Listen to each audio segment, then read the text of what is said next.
कुछ दिन बाद अचानक तेज बारिश शुरू हो जाती है और भयंकर बाढ़ आ जाती है। बाढ़ का पानी जंगल के सब पक्षियों के घरों में घुस जाता है और जंगल के पक्षी घर छोड़कर इधर उधर भागने लगते हैं। कड़कनाथ सेठ की हवेली भी बाढ़ से नहीं बच पाती, मगर टुनटुनी चिड़िया का कागज का घर बाढ़ में भी शान से खड़ा रहता है। ये कहानी कागज के खिलौने बनाकर बेचने वाली गरीब टुनटुनी चिड़िया की है। टुनटुनी चिड़िया अपने पति कालू कौवे और बेटी सुनहरी चिड़िया के साथ ढोलकपुर के जंगल में रहती थी। वो रंग बिरंगे कागज से तरह तरह के खिलौने बनाकर जंगल के बाजार में बेचती थी। लो भाई, आ गई टुनटुनी कागज के खिलौने वाली। कागज की नाव, कागज का घर, कागज के फूल, जो अच्छा लगे खरीद लो। आओ भाई आओ, कागज के खिलौने वाली आई। टुनटुनी, ये कागज। टुनटुनी चिड़िया ऐसे सुंदर खिलौने बनाती थी कि देखने वालों की नजर उन पर से हटने का नाम ही नहीं लेती थी और इसलिए उसके खिलौने हाथों हाथ बिक जाते थे।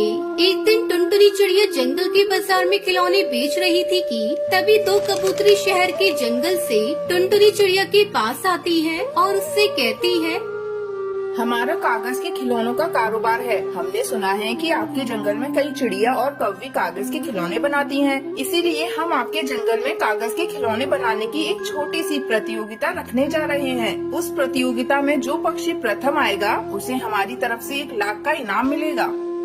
टुनटुनी चिड़िया की दुकान के बराबर में सुंदरी कौवे की भी कागज के खिलौने की दुकान थी। लाख रुपए का इनाम सुनते ही सुंदरी की आंखें खुल गयी। अरे वाह, ये इनाम तो मैं ही जीतूंगी। वैसे भी सेठ जी से तो मेरी अच्छी खासी जान पहचान है। उनसे कहकर टुनटुनी को प्रतियोगिता में हिस्सा नहीं लेने दूंगी और फिर ये 1 लाख रुपए मैं जीत जाऊंगी। सुंदरी कौवी कड़कनाथ सेठ के घर जाती है और उसको सारी बात बताती है। 2.5 किलो का एक मारूं, तू फिक्र मत कर सुंदरी, मैं उस टुनटुनी से बात करता हूँ। वैसे भी उसके पति पर बहुत कर्जा है मेरा, वो मेरी बात नहीं टालेगा। हाँ, चल मेरे साथ उसके घर। इतना कहकर कड़कनाथ सेठ और सुंदरी कौवी टुनटुनी चिड़िया के घर जाते हैं। अरे सेठ जी आप 2.5 किलो का एक मारूं। सुन टुनटुनी, अगर तुझे यहाँ रहना है तो तू इस कागज की प्रतियोगिता में हिस्सा नहीं लेगी। अगर तूने लिया तो मैं तेरे घर को आग लगा दूंगा और इस जंगल से बाहर फिपा दूंगा। इतना कहकर वो दोनों टुनटुनी चिड़िया के घर से चले जाते हैं। वहीं टुनटुनी चिड़िया डरने की बजाय उसका विरोध करने पर उतर आती है और कालू कौवे से कहती है, अरे हम किसके बाप का खाते हैं जो उसकी धमकी से डरे। मैं उस प्रतियोगिता में जरूर भाग लूंगी। नहीं टुनटुनी, मान जाओ, तुम उसमें हिस्सा मत लो। सेठ का कहर हमसे बर्दाश्त न होगा। आप चिंता नहीं कीजिए जी, कुछ नहीं कर सकेगा वो सेठ। लाख मना करने पर भी टुनटुनी चिड़िया उस प्रतियोगिता में हिस्सा ले ही लेती है और प्रथम स्थान पर आती है।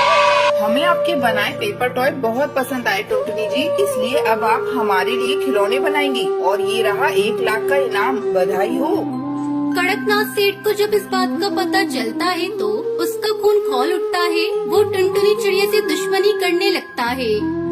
2.5 किलो का एक मारूं, हमारे मना करने पर भी ना मानी ये टुनटुनी। इसके साथ इतना बुरा करूँगा कि रूह कांप जाएगी। कड़कनाथ सेठ का एक भला पक्षी हरिया तोता टुनटुनी चिड़िया को सारी बात बताता है। फिर टुनटुनी चिड़िया कालू कौवा अपनी पत्नी को लेकर उस जंगल से नदी पार वाले जंगल आ जाते हैं।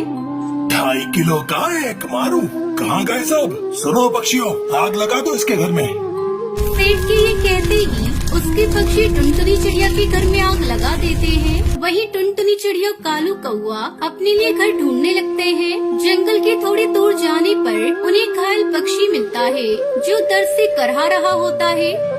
कोई है? मुझे बहुत भूख लगी है, कुछ खाने को दे दो, मैंने कई दिन से खाना नहीं खाया।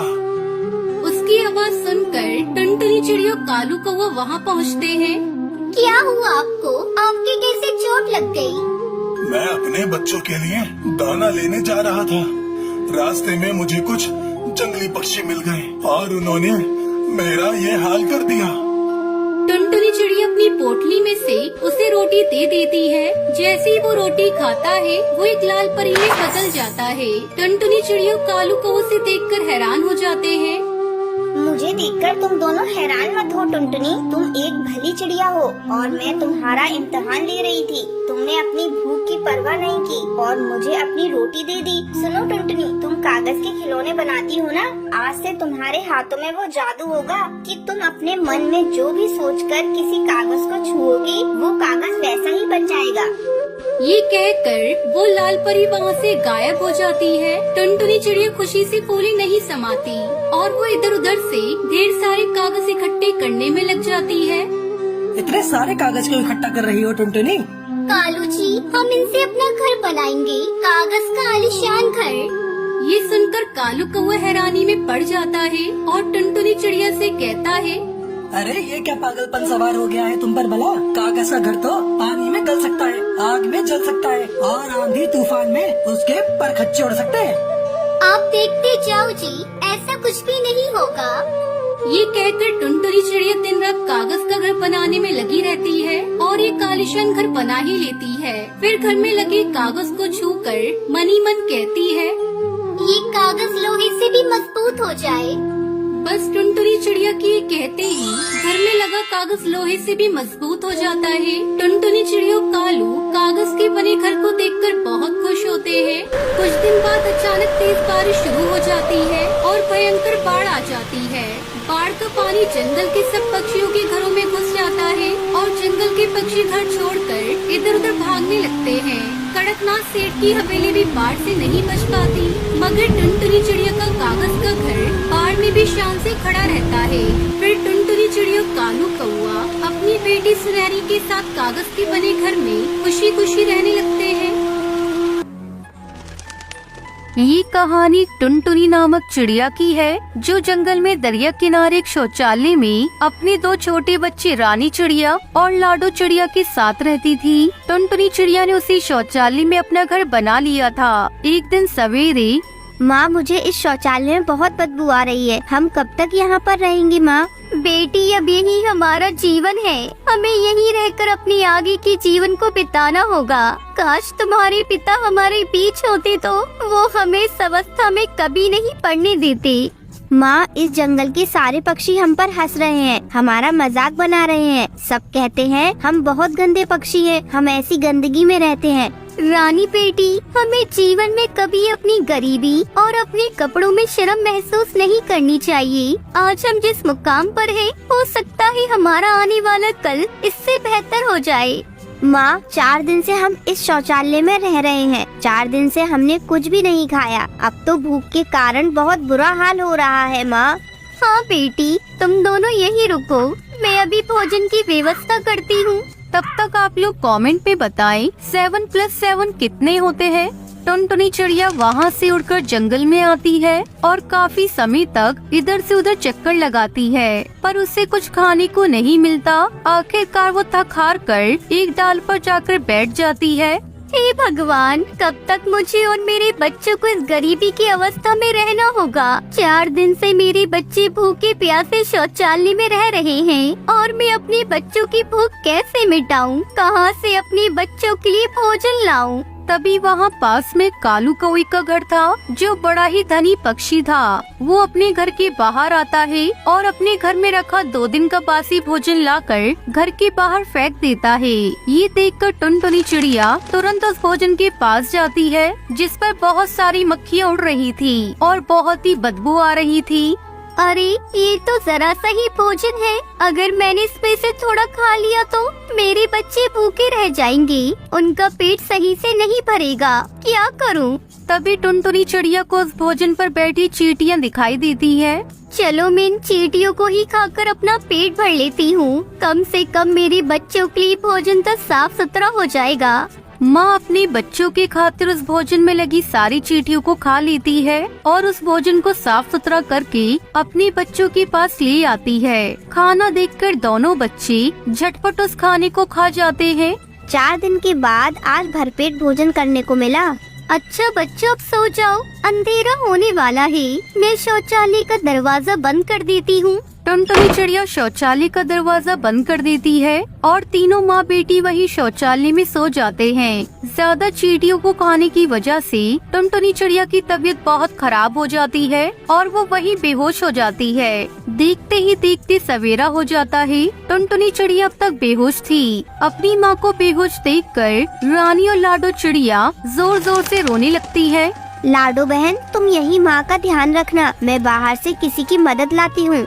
रानी चिड़िया बाहर एक डाली पर बैठकर जोर जोर से मदद मांगने लगती है। तभी वहाँ पास से एक बंटी कबूतर उड़ता हुआ जा रहा था। रानी चिड़िया की आवाज सुनकर वो उसके पास आता है। अरे बेटा, आप इतना रो क्यों रहे हो? मुझे बताओ क्या हुआ है? मेरी माँ को बचा लो कबूतर अंकल, मेरी माँ रात से बेहोश है। अरे ये तो बहुत बुरा हुआ है बेटा आपके साथ। पर आपके माता पिता कहाँ हैं? मेरी माँ उस शौचालय में बेहोश पड़ी है। रानी चिड़िया बंटी कबूतर को अपनी माँ के पास उस शौचालय में लेकर आती है। बंटी कबूतर जैसे उस शौचालय को देखता है। छी छी छी। अरे बेटा, शौचालय में कितनी बदबू आ रही है। किस जगह रहते हो आप लोग? हम यहीं पर रहते हैं अंकल। बंटी कबूतर जैसे ही टुनटुनी चिड़िया को बेहोश शौचालय में देखता है, उसके होश उड़ जाते हैं।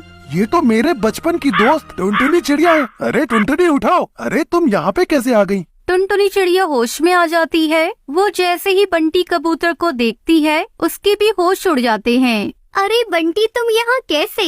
अरे मेरे बच्चों, तुम ठीक हो ना? माँ, आप रात भर बेहोश थी और मैं इन अंकल को मदद के लिए लाई हूँ। टुनटुनी, ये सब क्या हो गया तुम्हारे साथ? तुम तो अपने पति के साथ बहुत खुश थी, फिर तुम्हें इस गंदे शौचालय में क्यों रहना पड़ रहा है?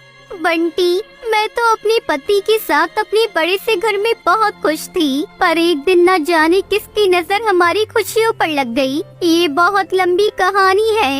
एक दिन हमारे घर में जंगल का सरदार साथी पक्षियों के साथ मेरे घर आया। वही टुन्नू, ਤੁਹਾਡਾ ये घर मैनू बहुत चंगा लगता सी। बोलो कितने पैसे चाहिए? तुम्हारा घर मुझे बहुत पसंद है। भाई, मुझे घर नहीं बेचना है। मैंने बड़े अरमानों से ये घर बनाया है। घर तुम्हें बेचना ही होगा चिड़े, क्योंकि एक बार जो मुझे चीज पसंद आ जाती है मैं उसे हासिल करके ही रहता हूँ। मैंने कहा ना एक बार, मुझे नहीं बेचना। अब तुम जाओ यहाँ से। उस वक्त सरदार अपने साथियों के साथ वहाँ से उठकर चला जाता है। ये सब क्या हो रहा है? ये सरदार क्यों हमारे घर के पीछे पड़ा है? तुम चिंता ना करो टुनटुनी, मैं उसे सबक सिखा कर रहूंगा और हमारा ये घर हमसे कोई नहीं छीन पाएगा। चलो मैं जंगल से राशन लेकर आता हूँ। ये कहकर टुन्नू चिड़ा अपने घर से निकलकर जंगल की ओर जाता है। तभी रास्ते में उसे सरदार और उसके साथी पक्षी मिलते हैं। चिड़े, अपने घर पर तो तू बहुत होशियार बन रहा था ना, अब देख तेरा क्या हासिल करते हैं। तेरा वो घर तो मैं लेके ही रहूंगा। सरदार कौवा और उसके साथी पक्षी टुन्नू चिड़ा को इतना मारते हैं कि टुन्नू चिड़ा की वही मृत्यु हो जाती है। उसके बाद उस सरदार ने हमें अपने घर से निकालकर हमारे उस घर पर कब्जा कर लिया। तब से हम भूखे प्यासे शौचालय को ही अपना घर बनाकर इसमें रहने लगे। किसी ने हमारी सहायता नहीं की। मेरे पति भी मुझसे दूर चले गए। तुम्हारे साथ तो बहुत ही बुरा हुआ, पर तुम चिंता ना करो। अब मैं आ गया हूँ। चलो अब तुम तीनों मेरे घर चलो और हमेशा मेरे साथ ही रहना। बंटी कबूतर टुनटुनी चिड़िया उसके बच्चों को लेकर अपने बड़े से घर में आता है और उन्हें सदा के लिए अपने पास ही रख लेता है। उस दिन से टुनटुनी चिड़िया और उसके बच्चों का जीवन एकदम से बदल गया और वो अपने जीवन में बहुत खुश रहने लगे। उसके बाद उस सरदार ने हमें अपने घर से निकालकर हमारे उस घर पर कब्जा कर लिया।